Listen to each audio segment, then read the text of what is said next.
Early morning നമ്മൾ Bangkok എയർപോർട്ടിൽ reach ആയി കേട്ടോ.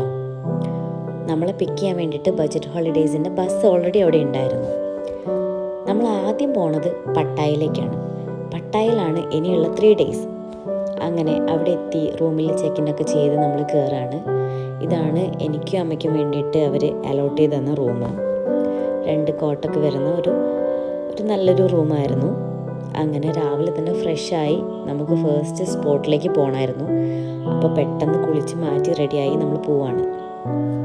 ഞാനും അമ്മയും ഭയങ്കര എക്സൈറ്റഡ് ആണ്, കാരണം ഞങ്ങളെ ഫസ്റ്റ് ഇൻ്റർനാഷണൽ ട്രിപ്പാണിത്. അങ്ങനെ നമ്മൾ ആദ്യമായിട്ട് പോയത് സാങ്ച്വറി ഓഫ് ട്രൂത്തിലേക്കാണ്. ഇതൊരു ആർക്കിടെക്ചർ മ്യൂസിയമാണ്.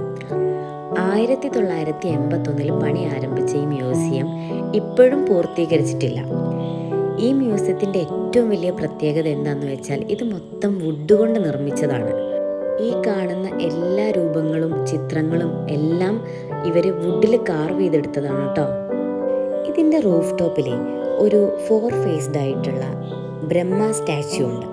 ഇതെന്താണ് റെപ്രസെൻ്റ് ചെയ്യുന്നതെന്ന് വെച്ചാൽ respect to father, mother, teacher, king and elephant headed god Ganesha. ഈ മ്യൂസിയം നിർമ്മിച്ചത് ഗൾഫ് ഓഫ് തായ്ലൻഡ് എന്നറിയപ്പെടുന്ന കടൽ തീരത്താണ്. മ്യൂസിയം കാണാൻ വേണ്ടി കയറുന്ന സമയത്ത് ഇങ്ങനൊരു ക്യാപ്പ് നമുക്ക് തലയിലിടാൻ തരും. അതെന്തിനാന്ന് വെച്ചാൽ ഇപ്പോഴും പണി നടക്കുന്നതുകൊണ്ട് എന്തെങ്കിലും മരക്കഷ്ണങ്ങൾ നമ്മൾ തലയിൽ വീഴാൻ സാധ്യതയുണ്ട്. അതുകൊണ്ട് നമ്മൾ സേഫ്റ്റി ഉറപ്പാക്കാൻ വേണ്ടിയിട്ടാണ് കേട്ടോ.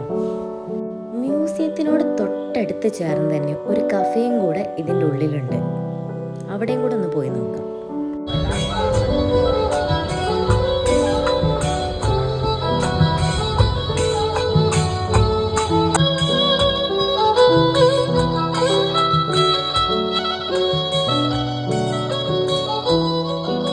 ഇവരുടെ കൾച്ചറിൻ്റെ ഭാഗമായിട്ടുള്ള മ്യൂസിക്കൊക്കെ കേട്ട് ഞാൻ കുറച്ച് നേരം ആ കഫേയിൽ സ്പെൻഡ് ചെയ്തു.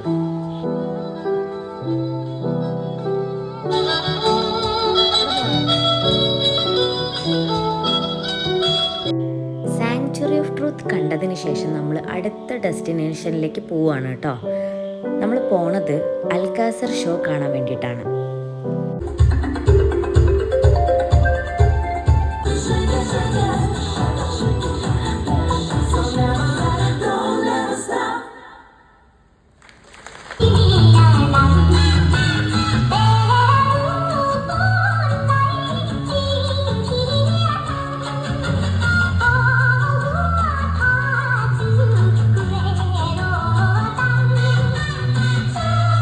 ബാക്കി വിശേഷങ്ങളായിട്ട് പിന്നെ കാണാം. Bye guys.